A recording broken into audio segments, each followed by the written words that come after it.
Moses, a pivotal figure in the religious traditions of Judaism, Christianity, and Islam, is often revered as a prophet, a lawgiver, and a leader. His life story, detailed primarily in the Hebrew Bible, particularly in the books of Exodus, Leviticus, Numbers, and Deuteronomy, serves as a foundation for understanding the development of these religious traditions. This documentary explores the life of Moses, examining his early years, his calling, his miracles, his leadership in the Exodus, the giving of the law, and his legacy. Moses was born into a Hebrew family during the time when the Israelites were enslaved in Egypt. The Pharaoh, fearing the growing population of the Hebrews, had decreed that all newborn Hebrew boys would be killed. Moses' mother, in an attempt to save her son, placed him in a basket and set it adrift on the Nile River. The basket was discovered by Pharaoh's daughter, who adopted Moses and raised him in the Egyptian royal court.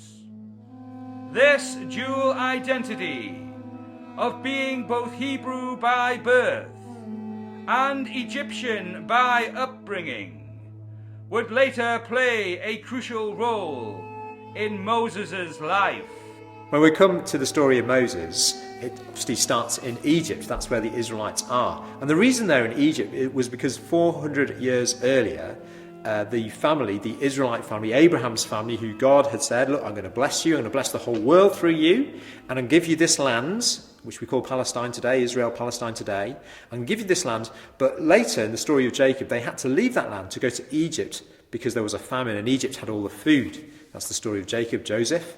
They're there for 430 years, and the family grows and grows, become a great nation, 500,000 of them or so, and they're in Egypt. And that's where we find the story of Moses starting in Exodus chapter 1. There's a problem for the king, the Pharaoh of Egypt, because he spots this huge crowd of Israelites and says, they're a threat, they're a danger. Maybe they're going to take over this country, and maybe our enemies will attack, and they'll join our enemies. So what we'll do is we'll enslave them, we'll use them as labour, and we need to limit their population. So what we're going to do is we're going to kill all the boys that are born to the Hebrews, to this family, to this nation as they've become. And that's the context in which Moses is delivered. His mother decides to protect this baby boy and actually puts him in the Nile. That's what Pharaoh said. Put all the boys in the Nile, throw them in, drown them.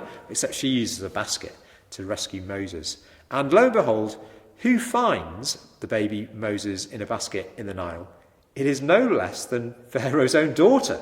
So bizarrely, the one who's trying to kill little Moses and all the other boys, well, his own daughter rescues Moses, who is going to be the instrument who God uses to draw these people out of slavery in Egypt back to the land. The idea of a mother putting her child into a basket and floating it down a stream upon first visit seems like a very callous act. However, in the situation, that was not really the case, because as we know, Pharaoh had decreed that he wanted the next generation to be killed, and it may have been that the Egyptian soldiers had come to the village where Moses' mother lived and started killing children.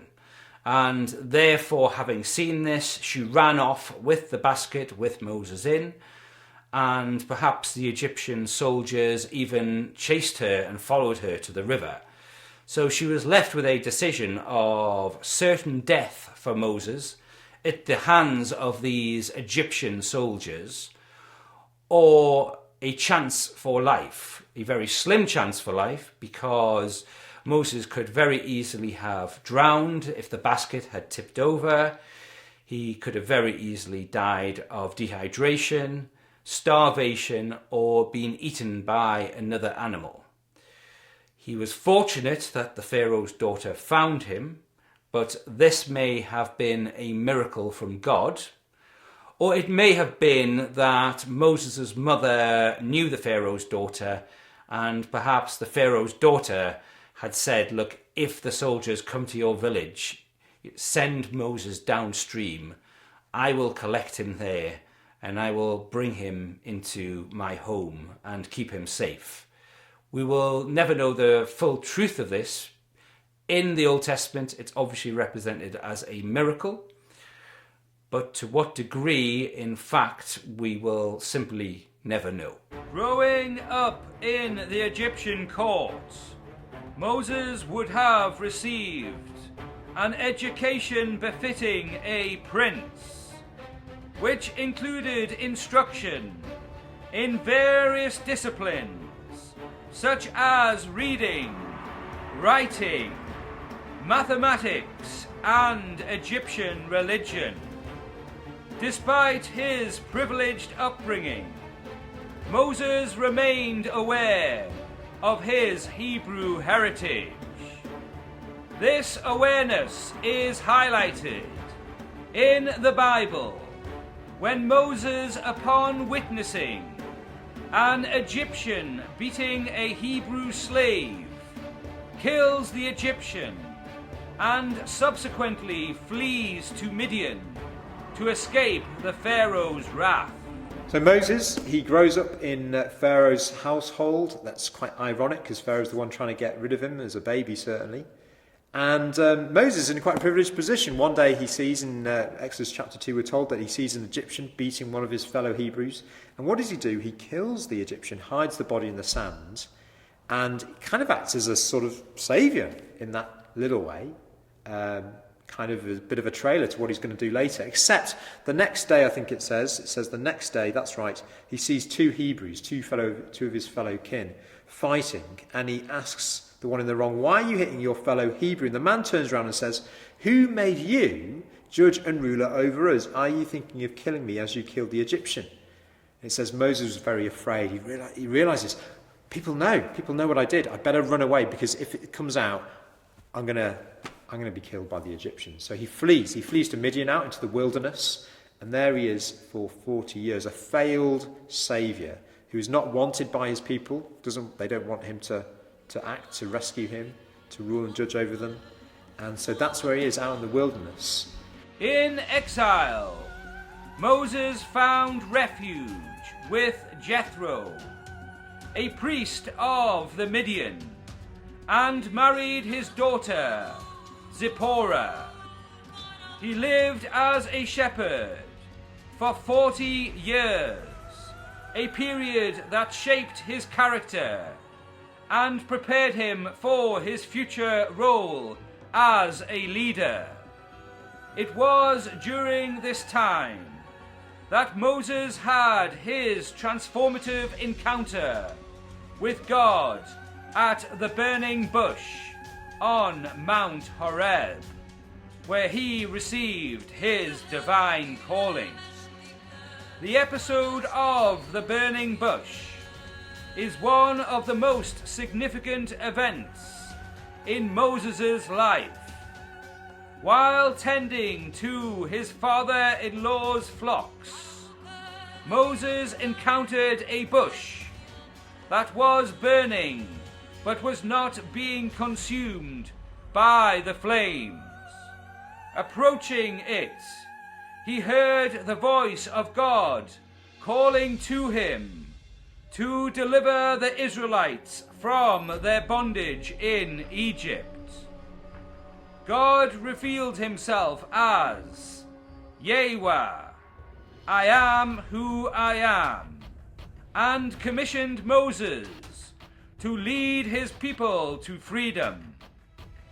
Initially, Moses was reluctant to accept this daunting task. He expressed doubts about his own abilities, particularly his speaking skills, and feared that the Israelites would not believe him. God reassured Moses by providing signs to demonstrate his power, such as Moses' staff turning into a serpent and making Moses' hand leprous, and then healing it. God also appointed Moses' brother, Aaron, to be his spokesperson. One day, Exodus 3, he is out there tending sheep, and what happens is he sees a burning bush. And God speaks to him out of this bush saying, Moses. And Moses listens to God. And God says, look, Moses, effectively, I'm going to send you back. And I need you to lead my people out. And lead them into a land that I've promised to Abraham, to Isaac, to Jacob, to your ancestors. Moses is very afraid. And Moses doesn't really want to do it. He's very reluctant. He says, please send someone else. And then God says, no, I'm going to send you. And then he says, well, I can't speak very well. And God says, well, your brother Aaron, he can speak well. He's going to come and help you. And God is very kind. He gives Moses a staff that he's going to do signs with. And God says, look, it's going to be difficult. Pharaoh's not going to listen to you. You're going to go to Pharaoh. And you're going to say to Pharaoh, let my people go. And Pharaoh's not going to listen, but he will listen one day. And he'll let them go. So Moses goes back. And he goes back with Aaron. He goes to speak to the elders of the Israelites. And they're really pleased because they hear from Moses, look, God is going to deliver us. God's going to save us from our slavery, our oppression, our difficulties. God's going to rescue us. And it looks really good at that point, but it's going to go south. The burning bush was described as a bush that was on fire, but was not perishing in the flames. It was not being consumed by the flames. So, for that reason, it is considered a miracle.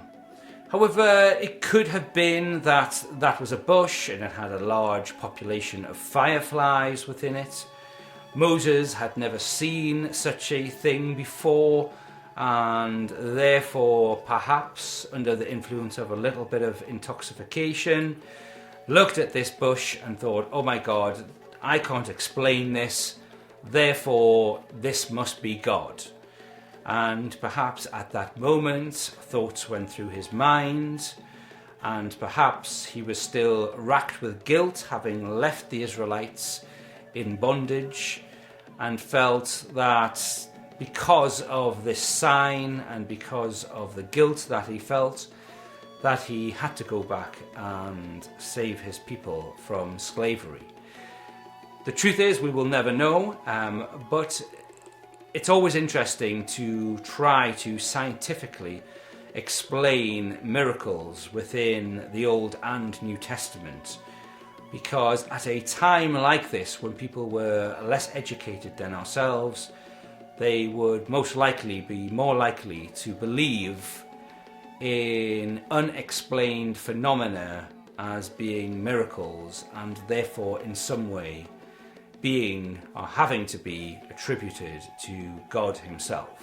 Armed with God's mandate, Moses returned to Egypt and confronted the Pharaoh, demanding the release of the Israelites. Pharaoh's heart was hardened, and he refused, leading to a series of 10 plagues that devastated Egypt.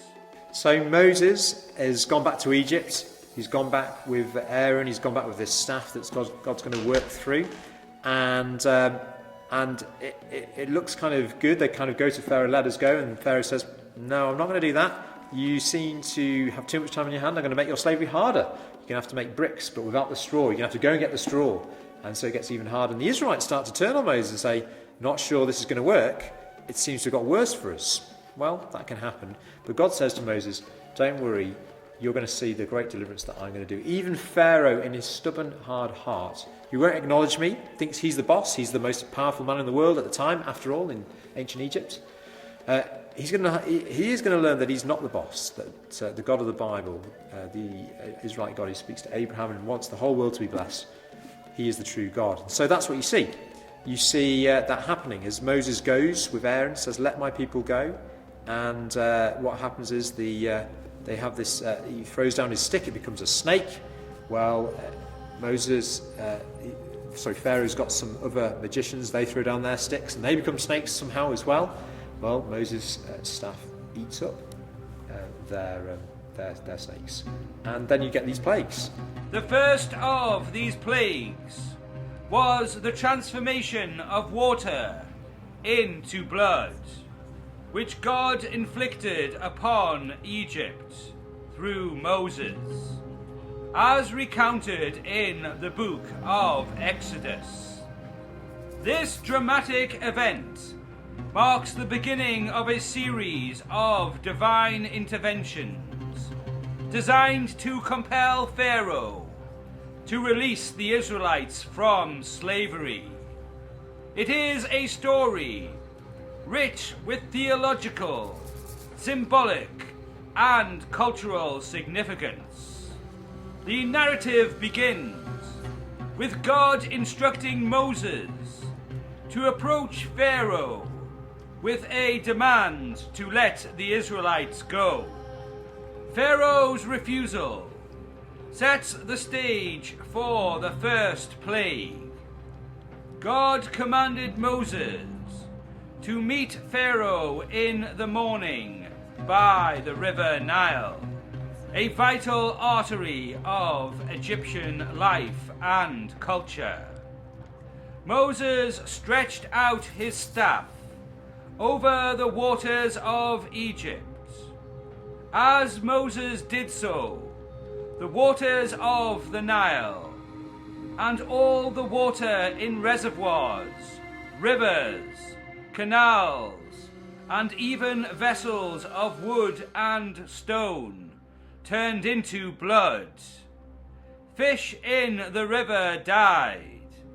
The Nile became foul-smelling, and the Egyptians were unable to drink the water. The transformation of water into blood was not merely a physical calamity, but a profound theological statement. The Nile River was considered sacred by the Egyptians, associated with deities like Hapi, the god of the annual flooding, and Osiris, whose bloodstream was symbolized by the river. By turning the Nile into blood, the God of Israel demonstrated supremacy over these Egyptian gods, directly challenging their authority and exposing their impotence. This act also served as a clear message to Pharaoh and the Egyptians about the power and sovereignty of the God of Israel. The plague is a demonstration of divine justice, signaling that the oppression of the Israelites would not go unanswered. Water, especially the Nile, was a symbol of life for the Egyptians. Its transformation into blood, a symbol of death, marked a reversal of the natural order and a harbinger of the subsequent plagues. Blood in this context can also symbolize the blood of the Israelite infants killed by Pharaoh's decree, thus serving as retribution for his crime. The act of turning water into blood also foreshadows future miraculous events in biblical narrative, such as the parting of the Red Sea and the transformation of water into wine by Jesus in the New Testament. Despite the severity of the plague, Pharaoh's magicians were able to replicate the miracle on a smaller scale, which hardened Pharaoh's heart further. He remained obstinate, refusing to release the Israelites, thereby setting the stage for the subsequent plagues. The second plague that God inflicted upon Egypt, as narrated in the book of Exodus, involved a mass invasion of frogs. This event followed Pharaoh's refusal to release the Israelites from slavery, despite the devastating first plague that turned the Nile's waters into blood.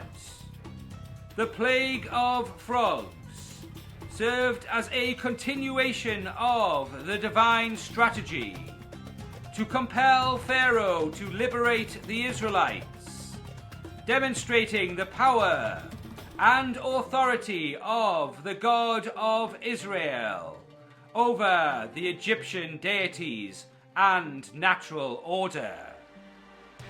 In Exodus 8:1-15, God commanded Moses, "Tell the Pharaoh, let my people go, so that they may worship me. If you refuse to let them go, I will plague your whole country with frogs." When Pharaoh predictably refused, Aaron, Moses' brother, stretched out his hand with his staff over the waters of Egypt, causing an eruption of frogs that spread over the land. Frogs invaded houses, bedrooms, beds, ovens, and kneading troughs, creating chaos and discomfort. Pharaoh, overwhelmed by this infestation, pleaded with Moses to ask God to remove the frogs, promising to let the Israelites go. However, once the frogs were gone, Pharaoh reneged on his promise, hardening his heart once more. The plague of frogs holds deep theological implications. Frogs were associated with the Egyptian goddess Heqet, who was depicted with a frog's head and symbolized fertility, childbirth, and resurrection. By inundating Egypt with frogs, the God of Israel directly challenged Heqet, demonstrating his supremacy over the Egyptian pantheon. This act revealed the impotence of the Egyptian gods and the powerlessness of Pharaoh's magicians, who, though able to replicate the plague on a smaller scale, could not undo it. So this second plague, the plague of the frogs, is interesting because most people think of frogs as being harmless creatures.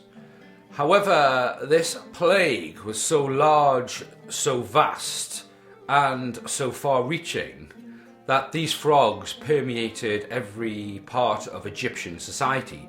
People were finding frogs in their beds, in their kitchens, in spiritual temples, in the courts, and on that number, frogs represented a serious problem because they were literally everywhere, and having them come out of the river, they were essentially spreading filth throughout the land.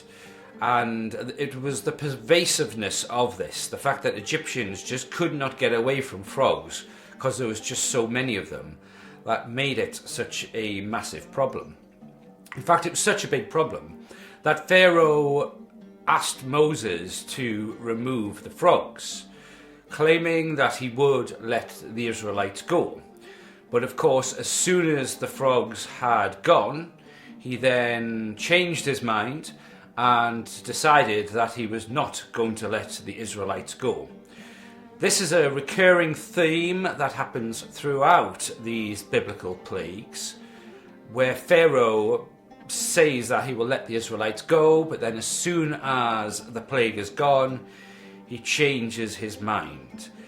It says a lot about the character of Pharaoh, that he's the sort of person who will say whatever to whoever to get what he wants, but then having received his end of the bargain, he has no problem with turning around and breaking the deal.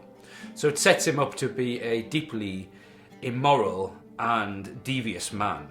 Pharaoh's response to this plague is significant. His plea for relief and promise to release the Israelites indicates the plague's severity. However, his subsequent hardening of his heart after the frogs are removed demonstrates the entrenched stubbornness and pride that characterized his resistance to God's command. You get the first plague, the blood, the plague of blood. There's the Nile, the source of life for all Egypt. Without the Nile, you've got just desert, no green stuff growing along the side, no crops. And that source of life becomes a symbol of death as it's turned to blood. And somehow, Pharaoh's magicians, they can do the same thing, so he's not that bothered. And the same thing happens with frogs. Moses makes frogs appear, so do they do frogs. But then the third plague is gnats, and for some reason they couldn't do gnats. And they say, the magicians, they say to Pharaoh, this is the act of God. The third plague that God sent upon Egypt, as recounted in the book of Exodus, involves a sudden and overwhelming infestation of lice.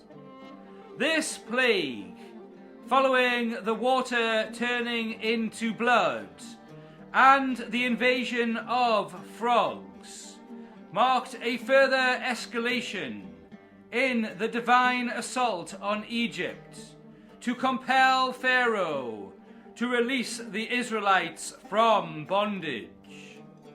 The plague of lice is notable for its sudden onset and its pervasive, inescapable nature, further demonstrating the power of the God of Israel and the futility of Pharaoh's resistance.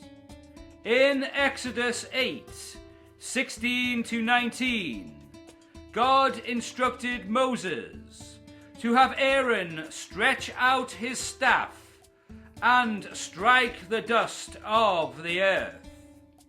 When Aaron did this, the dust became lice that infected humans and animals alike throughout Egypt. Unlike the previous plagues, this one came without a warning to Pharaoh, which signified an intensification of God's judgments. The lice were everywhere, and their presence was inescapable, affecting all Egyptians and their livestock. The plague of lice was incredibly invasive, because with the frogs, which was also a very invasive plague, you could see the frogs. However, the lice were so small and infiltrated people's bodies, so this was a much more personal assault on the Egyptian people. The other issue with this also is that lice are a sign of dirt or uncleanliness. So this would have massively psychologically affected the Egyptians. They would have felt filthy and spiritually unclean, and it would have disrupted spiritual ceremonies. So it would have inflicted a massive disruption on the religious practices of Egypt, and as such could be seen as a direct confrontation with the Egyptian gods. In essence, the Israeli God was disrupting the practices, the religious practices of Egypt, and in that was directly confronting the Egyptian gods. The fourth plague that God inflicted upon Egypt, as described in the book of Exodus, involved a massive swarm of flies. This event followed the plagues of water turning into blood, frogs, and lice. The plague of flies marked a significant escalation in the divine campaign against Pharaoh and the Egyptian people, further demonstrating the power of the God of Israel and the pressing need for Pharaoh to release the Israelites from slavery. In Exodus 8:20-32, God commanded Moses to confront Pharaoh early in the morning as he went to the water. Moses delivered a message: "Let my people go, so that they may worship me. If you do not let my people go, I will send swarms of flies on you and your officials, on your people, and into your houses." When Pharaoh refused, as predicted, swarms of flies invaded the land of Egypt. These flies filled the houses and covered the ground, causing widespread misery. However, the region of Goshen, where the Israelites lived, was miraculously spared, highlighting God's protection over his people. The plague of flies was another very intrusive plague, because as we know, flies get everywhere. And the big problem with these flies is that they were another symbol of practical but also religious impurity. So religious practices would have been massively disrupted. It would have been virtually impossible to perform religious practices with the buzzing of flies all over the place.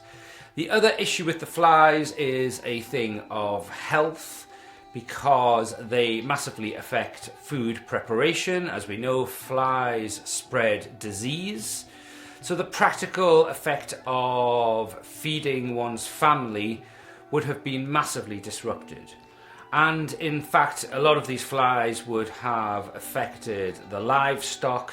So there would have been a big disruption to the agricultural practices of Egypt at that time. Symbolically, it was a direct affront towards the Egyptian gods, particularly the god Beelzebub, who is called the Lord of the Flies. Now, if the Egyptian god Beelzebub really was so all-powerful, he should have been able to rescue Egypt from these flies and simply remove them. He was, after all, the Lord of the Flies. But he could not do this. And what this demonstrated to Pharaoh was that the Israeli god was more powerful than yet another of the Egyptian gods. So feeling helpless, Pharaoh decided to negotiate with Moses, and originally suggested that he would allow the Israelites to religiously sacrifice, within the bounds of Egypt, which was something that they weren't allowed to do beforehand. But Moses insisted on a full release. It was not just about the Israelites being able to perform their religious practices. He wanted the Israelites to go free. So Pharaoh reluctantly agreed to do this, and as soon as the flies were gone, yet again Pharaoh changed his mind and refused to let the Israelites go, which basically just set the stage for further plagues and further suffering of the Egyptian state and the Egyptian people. Pharaoh's response to this plague was initially to bargain, offering to let the Israelites sacrifice within Egypt. However, when Moses insisted on a full release to worship in the wilderness, Pharaoh reluctantly agreed, only to renege on his promise once the plague was lifted. This cycle of bargaining and betrayal highlighted Pharaoh's hardening heart and set the stage for further divine interventions. The fifth plague that God sent upon Egypt, as detailed in the book of Exodus, involved a devastating disease that afflicted the livestock. This plague, following the water turning into blood, frogs, lice and flies, marked a significant escalation in the divine campaign against Pharaoh and Egypt. It demonstrated the breadth of God's power and the increasing severity of the consequences of Pharaoh's stubbornness. In Exodus 9:1-7, God instructed Moses to go to Pharaoh and deliver a stern warning. Let my people go, so that they may worship me. If you refuse to let them go, and continue to hold them back, the hand of the Lord will bring a terrible plague on your livestock in the fields, on your horses, donkeys, and camels, and on your cattle, sheep, and goats. Despite this clear warning, Pharaoh's heart remained hardened, and the next day God sent the plague. The Egyptian livestock succumbed to a severe disease, resulting in widespread death. Notably, the livestock of the Israelites in the land of Goshen was spared, underscoring God's protective care over his people. The plague of the livestock represented a significant increase in the severity of the plagues that were being put upon Egypt. Livestock in ancient Egypt was a symbol of wealth. So for a family or businessman to suddenly find his entire stock of livestock dying would have been incredibly traumatic. A person of wealth could suddenly find themselves within the space of a week struggling to survive. The other thing that livestock was important for was also transport. So a lot of the other economic activity within Egypt would have been virtually brought to a standstill because their mode of transport was stopped. and this would have created an incredible amount of economic frustration. It's also worth noting that Egypt had its own gods associated with agriculture and animals. They had Hathor and they had Apis. And of course they felt secure within their agriculture because they had these gods looking out for them. But because of the devastation of the livestock, it was made clear that the Israelite God was more powerful than their Egyptian deities, because their Egyptian deities could do nothing to stop this disease on the livestock. And as a result, they must have felt very much religiously helpless and very vulnerable. But of course, Pharaoh, the stubborn man that he was, still refused to let the Israelites go, and as such, further plagues followed. The sixth plague that God sent upon Egypt, as described in the book of Exodus, was the plague of boils. This plague marked a significant intensification in the series of divine judgments against Pharaoh and the Egyptians, targeting their physical health directly and inflicting severe pain and suffering. The plague of boils served as a powerful demonstration of God's control over human bodies and health, and it further emphasized the futility of Pharaoh's resistance. In Exodus 9:8-12, God instructed Moses and Aaron to take handfuls of soot from a furnace and have Moses toss it into the air in the presence of Pharaoh. As Moses did this, the soot became fine dust that spread throughout Egypt, causing festering boils to break out on people and animals. The boils are described as painful sores that afflicted everyone, including Pharaoh's magicians, who were unable to stand before Moses because of their afflictions. Despite the severity of this plague, Pharaoh's heart remained strong, and he refused to let the Israelites go. The plague of boils was another plague which directly afflicted the Egyptian people.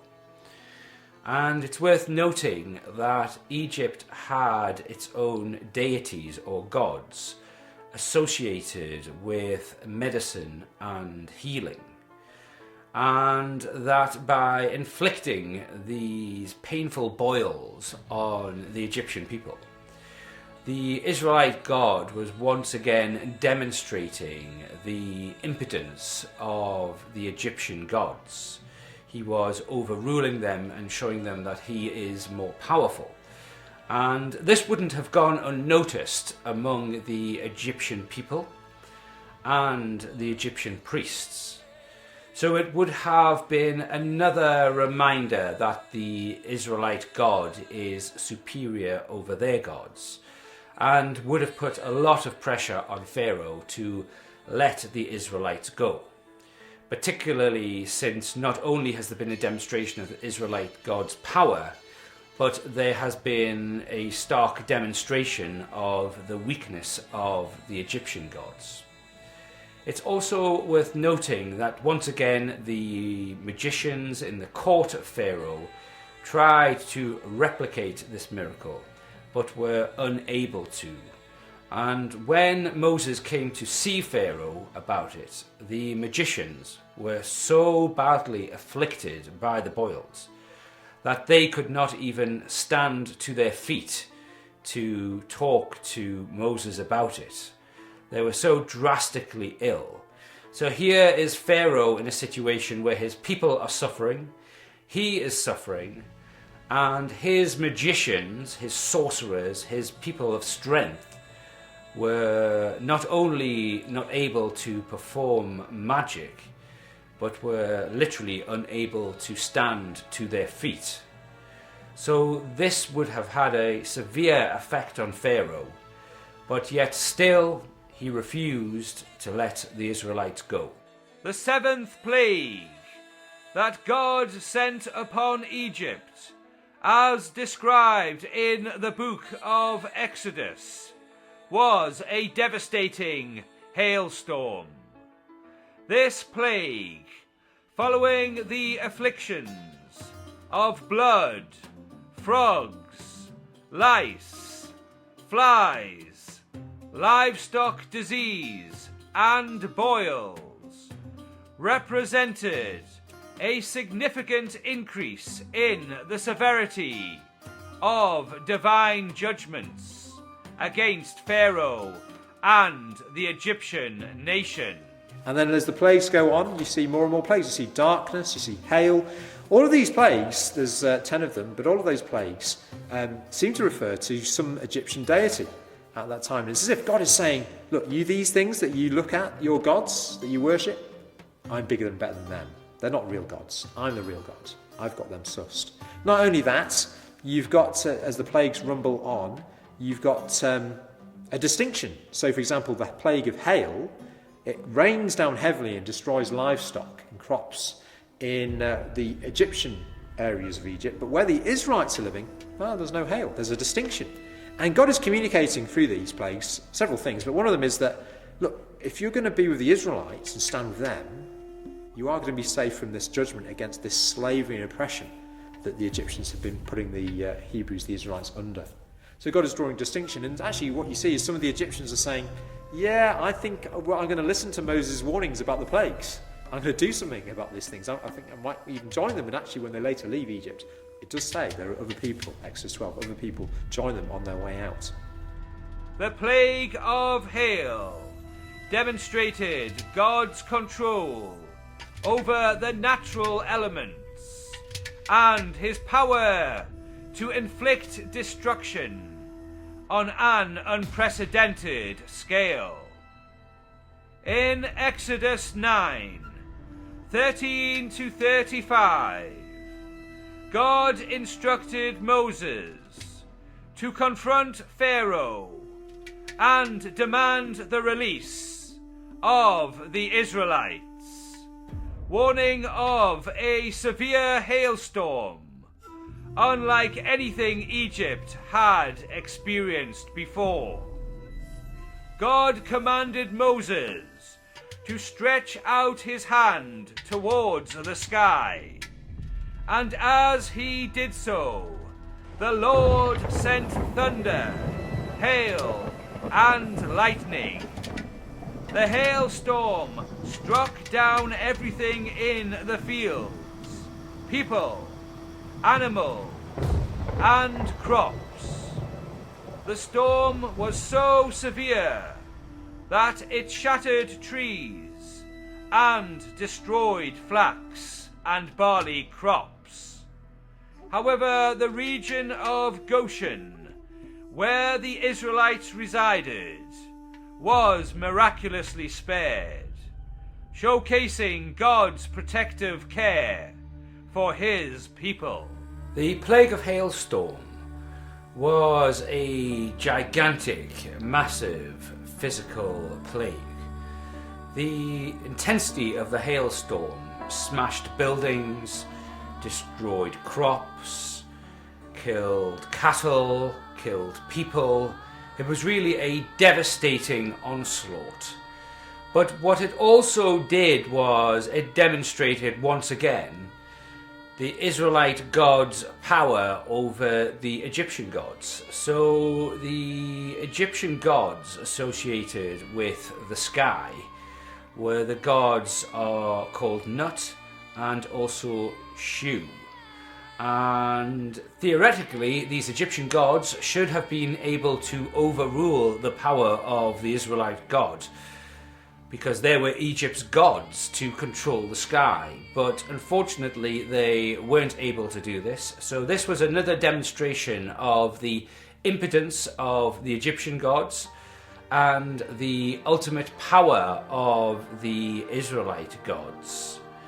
However, despite the pure devastation caused by this hailstorm, Pharaoh refused once again to let the Israelites go.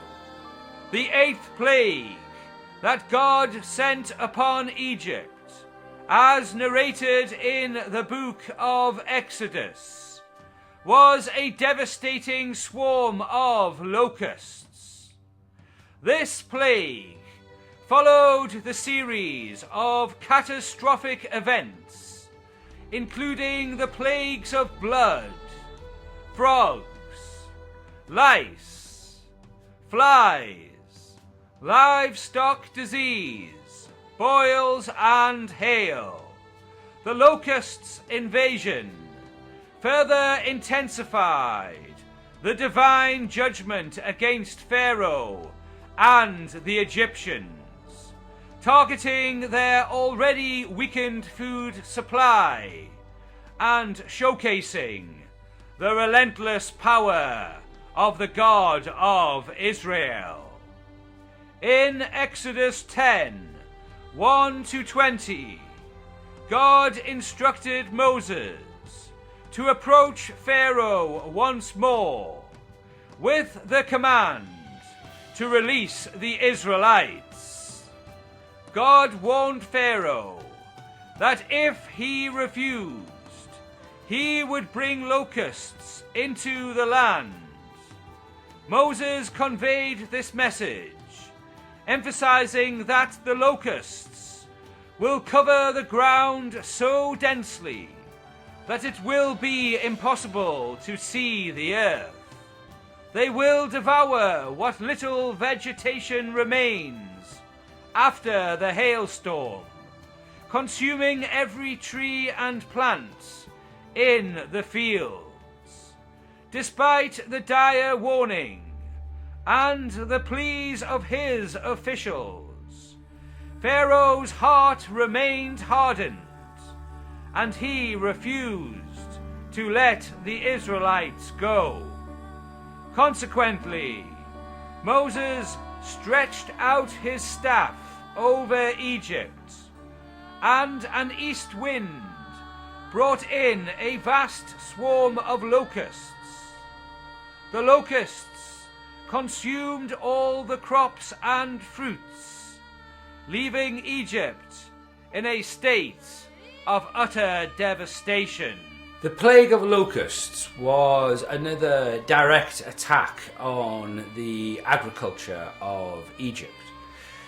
Again, Egypt had its own gods associated with agriculture who were supposed to look after their agriculture. So they had the god of Osiris. And the severity of this plague of locusts meant that the skies went dark and the locusts landed in the fields, which had already been damaged by the hailstorms, and basically began to eat their way through whatever was left of the Egyptian crops. And this meant that a nation that was already struggling to feed itself suddenly found itself with a vast famine across the population. So this was really kind of kicking Egypt while it was down and showing that with each plague that comes, the devastation of Egypt was going up piece by piece. However, despite this, and despite how desperate the Egyptian people must have been, I mean literally starving, the Pharaoh refused to let the Israelites go. Possibly in his thoughts was the fact that he felt he needed the Israelite slaves for the economy to function. He didn't know where he was going to get this cheap labour from otherwise, and therefore, even though these plagues were pretty devastating, he figured at some point they would stop and therefore it made sense for him to keep a hold of the slaves for when these terrible afflictions had left Egypt once and for all.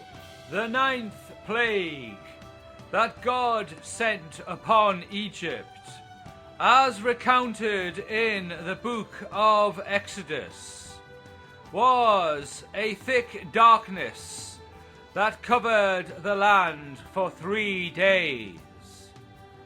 This plague marked a climax in the series of divine judgments against Pharaoh and the Egyptian people, preceding the final plague of the death of the firstborn. The darkness was not merely a physical absence of light, but a profound supernatural darkness that symbolized spiritual blindness, judgment, and the impending deliverance of the Israelites from bondage. In Exodus 10:21-29, God instructed Moses to stretch out his hand towards the sky, and darkness descended upon Egypt. This darkness is described as darkness that can be felt, so thick that it could be touched and experienced physically. The darkness covered the entire land of Egypt for 3 days, but the Israelites dwelling in Goshen had light in their dwellings. The darkness was so oppressive that it paralyzed normal life in Egypt. People could not see one another, and they could not move about freely. The darkness was a stark contrast to the prosperity and power that Egypt had boasted, emphasizing the severity of God's judgments and the contrast between his chosen people and the Egyptians. The plague of darkness doesn't sound so severe in of itself. However, when you look at the plagues that have taken place beforehand and the effect that they have had on the health and prosperity of the Egyptians, then this plague would have taken on the role of being very symbolic and psychological. So these other plagues have been going on for some time now. They have badly affected the economy of Egypt, and as a result they have affected the health of the Egyptians, because they've gone from being a country that was wealthy and affluent to being a country with widespread famine. So to suffer all of those other plagues and to then be plunged into darkness for which you have no scientific explanation and you have no idea how long it's going to last, this would have psychologically seemed like the end game of the Israelite God, that Armageddon had finally come and that all of these other plagues were simply leading up to this moment of darkness and the end of the world.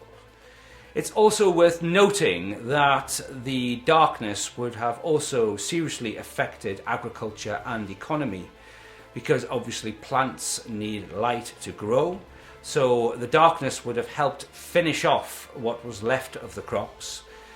And without the ability to be able to move, transport goods, you would find it impossible to sell goods. So once again, the economy would have been damaged. So this was very much a practical, but also psychological plague, which would have had a very devastating effect on a population that had already been virtually decimated by the plagues that had already come before it.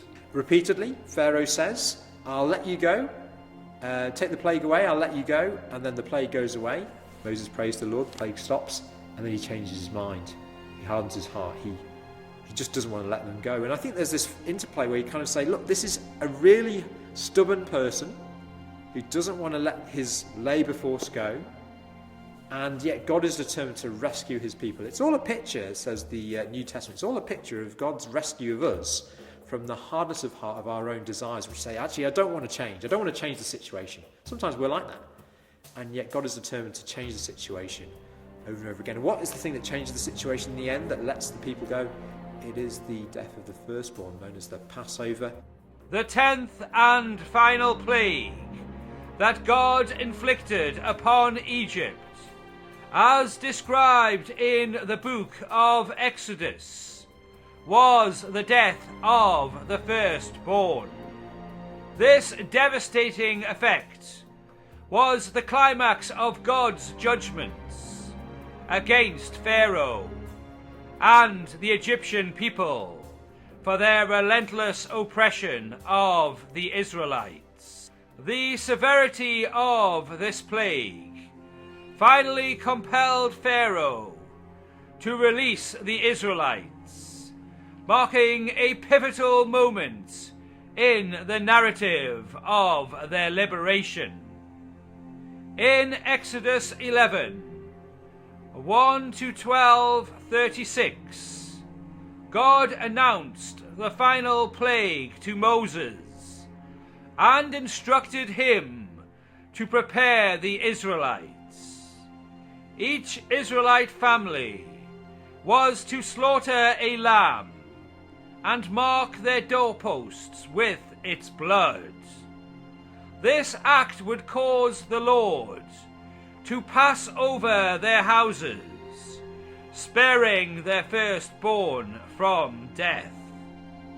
That night, at midnight, the Lord struck down all the firstborn in Egypt, from Pharaoh's heir to the firstborn of prisoners and livestock.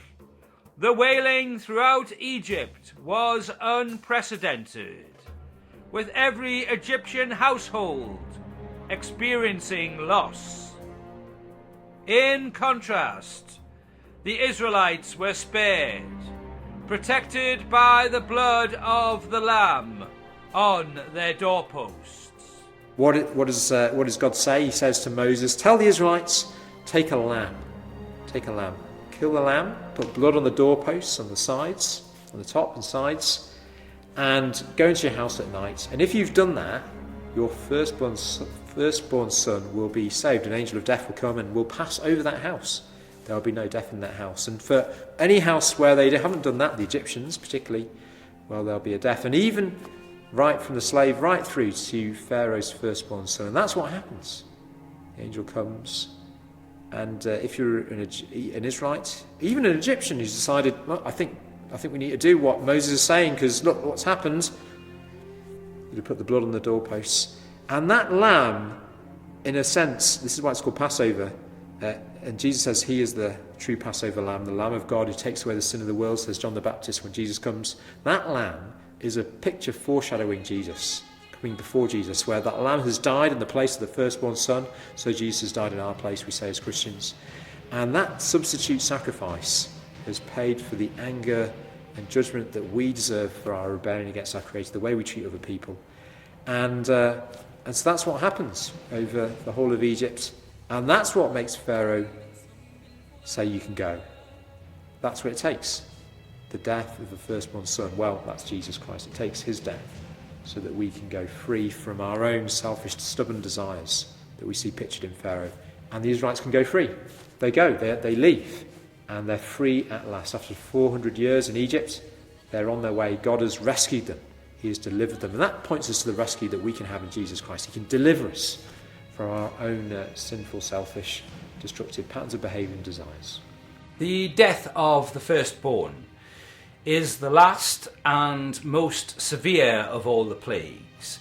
When you look at the plagues that have come beforehand, they have had an indirect or subtle, to some extent, effect on the health of the Egyptian population.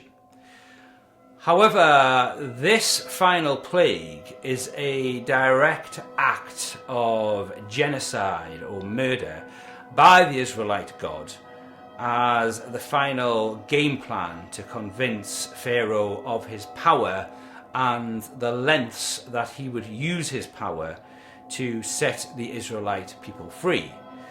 Now, we know that this had a strong effect on Pharaoh because we know that his son was one of the people who was killed during this. And we know that this was the plague that finally convinced Pharaoh to let the Israelites go free.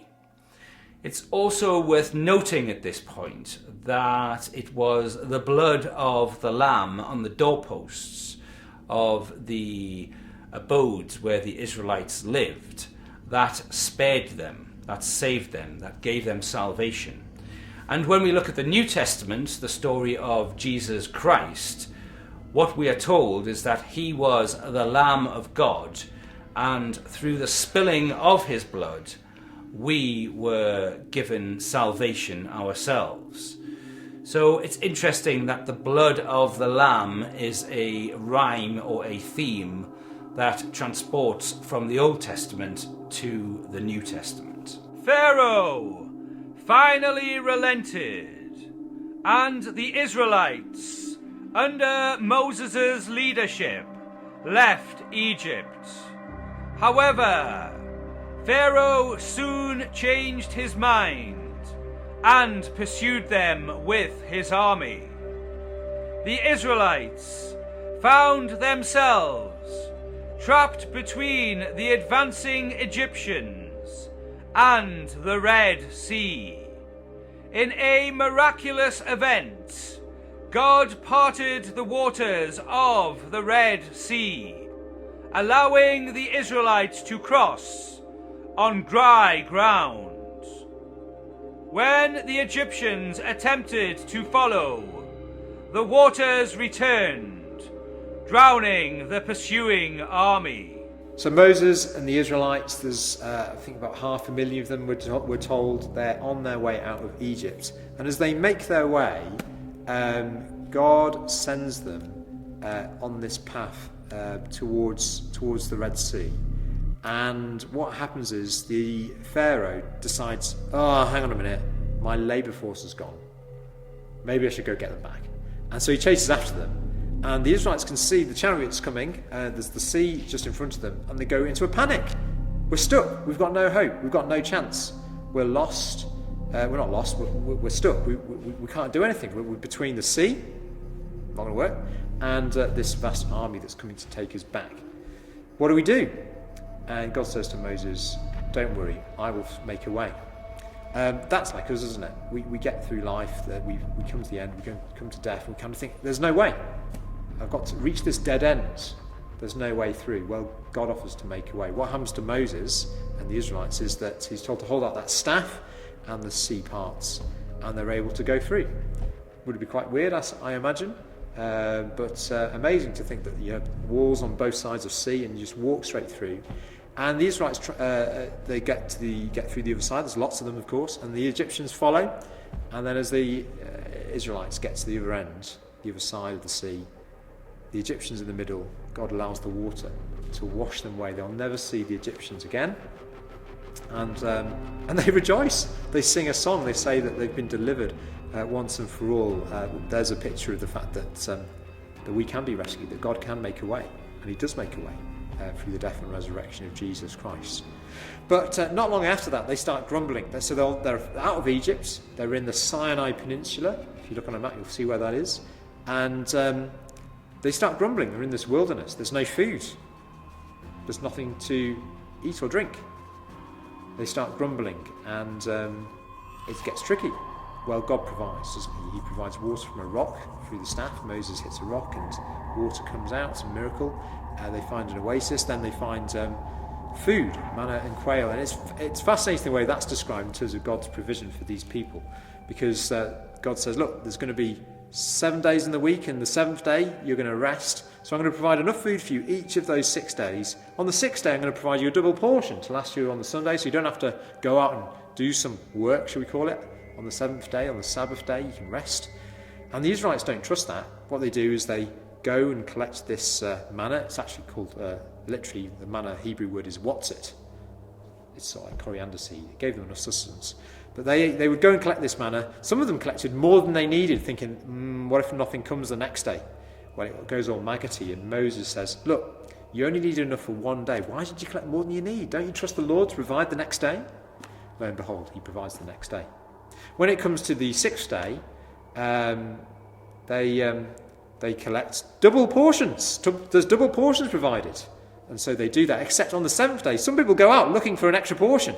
Moses says, what are you doing? Don't you trust the Lord? He's given you a double portion the day before, so you didn't have to go out. Chill out, rest. And there's a testimony to the fact that God does provide for his people exactly what they need for their good. They can have a rest day. The journey from Egypt to Mount Sinai was fraught with challenges. The Israelites faced hunger, thirst, and attacks from hostile tribes. At Marah, God provided sweet water from a bitter source, and in the desert of Sin, he sent manna and quail to feed them. At Rephidim, Moses struck a rock to bring forth water. But despite these provisions, the Israelites often grumbled and doubted God's care.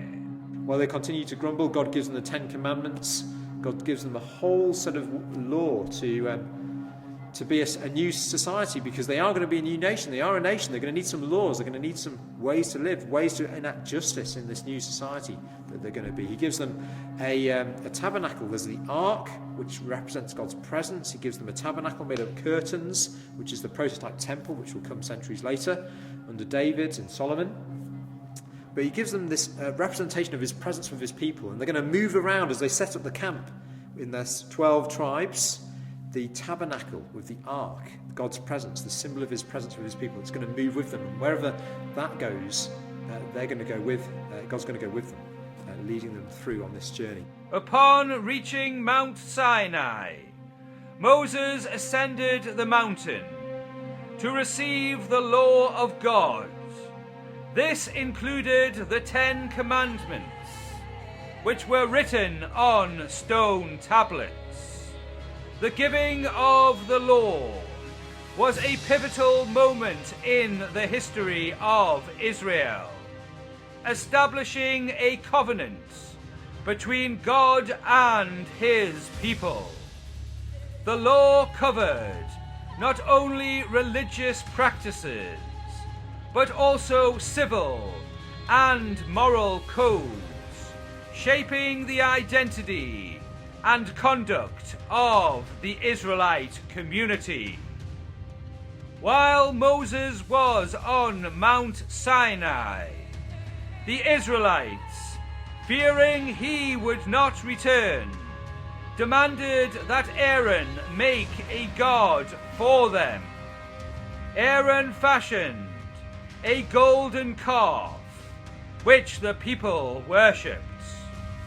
Upon descending the mountain and seeing this idolatry, Moses shattered the tablets in anger. After interceding for the people, Moses ascended the mountain once more to receive a new set of stone tablets. The Israelites' journey continued to be marked by rebellion and dissatisfaction.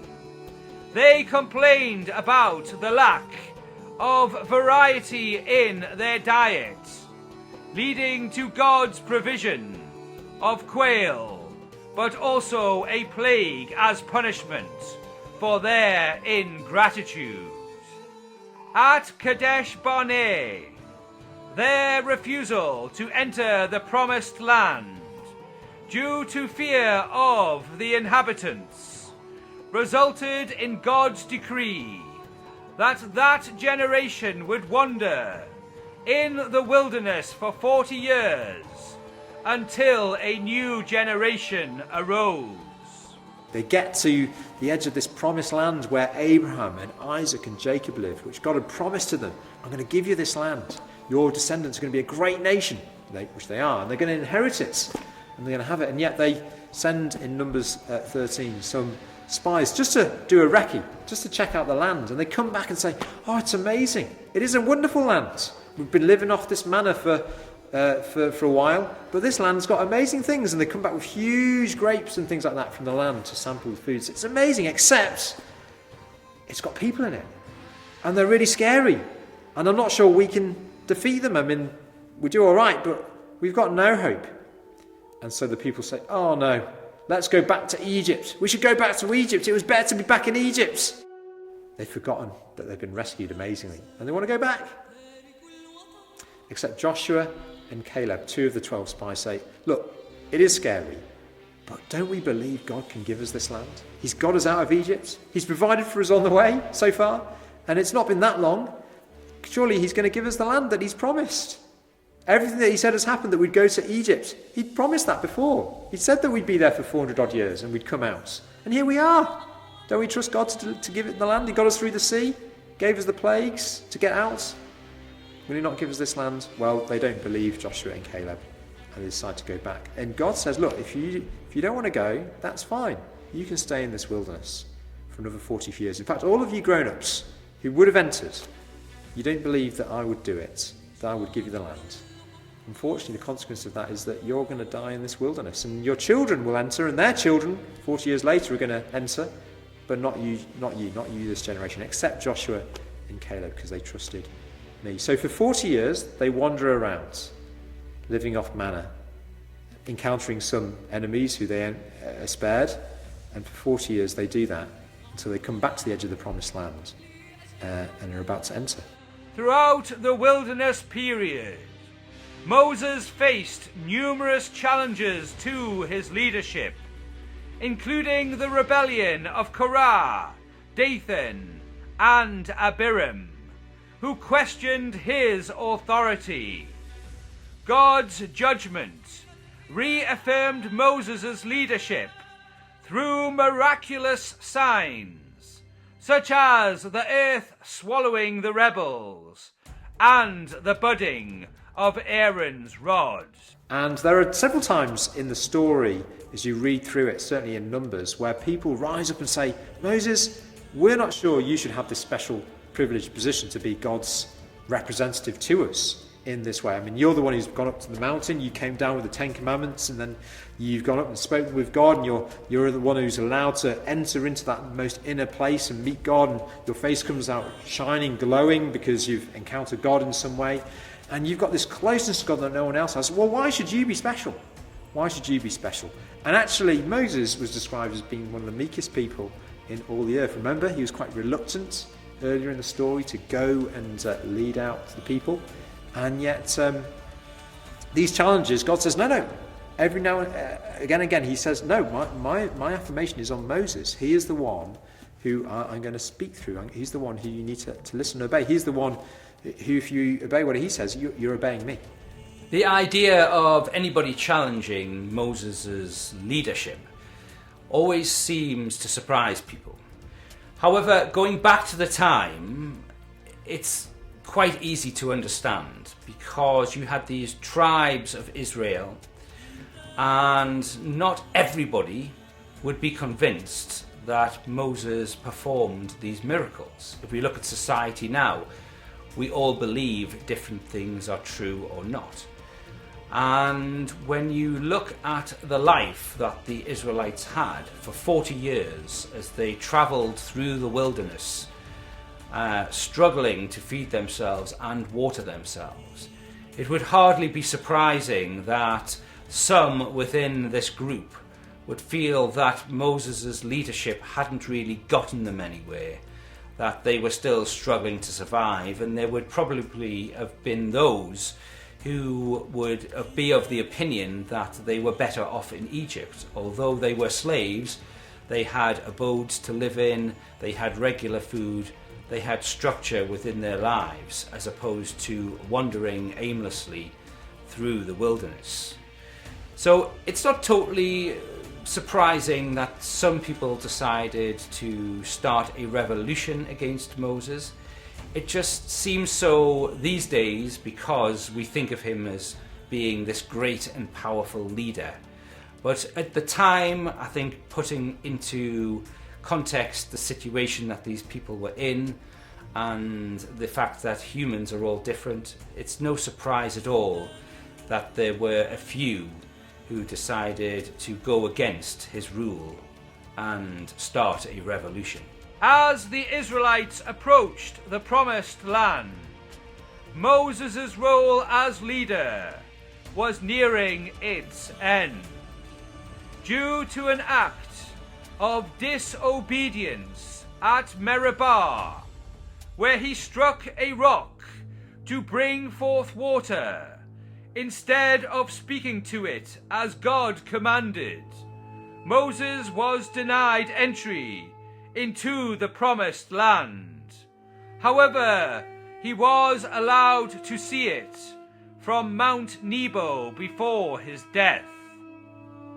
Moses' final words, recorded in the book of Deuteronomy, are a series of speeches reiterating the law and urging the Israelites to remain faithful to God. He appointed Joshua as his successor and blessed the tribes of Israel. Moses died on Mount Nebo, and his burial place remains unknown. So Moses, in the Old Testament, he is the major prophet there. He's the one who is the agent that God uses to bring his people out of slavery in Egypt, to live in the Promised Land, in all its goodness, in the place that God wants for his people. For Christians, we look back and we see Moses, we see that as a kind of like a pointer, a precursor to what Jesus has done for us. That Jesus has come, like Moses, speaking truth to us, like Moses, but ultimately gave himself on the cross so that we can be set free from a slavery to our own desires and sin and death, and to live in God's promised land, which is a new creation, a new heaven, a new earth, and to be with God's ultimate destination for all of us, whether we're Israelites, Jews or not. And we're to listen to Jesus, just like God's people to listen to Moses. We're to listen to Jesus, live in his good ways, because he has rescued us and saved us. So that's the significance of Moses. The Old Testament people of Israel would have looked to Moses and all that happened under Moses as the salvation event for them. Well, that's like a rehearsal, a dress rehearsal for the ultimate salvation we have as Christians through Jesus Christ at the cross. Moses' legacy is profound. In Judaism, he is revered as the greatest prophet and teacher. The Torah, attributed to Moses, is the cornerstone of Jewish law and identity. In Christianity, Moses is seen as the precursor to Jesus Christ, and his life is often interpreted as foreshadowing the redemptive work of Christ. In Islam, Moses, who is called Musa, is considered one of the greatest prophets, and his story is recounted in several surahs of the Quran. Moses' life is a testament to faith, perseverance, and leadership. From his miraculous survival as an infant to his role in the Exodus and the giving of the law, Moses' journey is a foundational narrative for 3 major world religions. His story continues to inspire, teach, reminding us of the importance of faithfulness, obedience, and the enduring power of God's promises.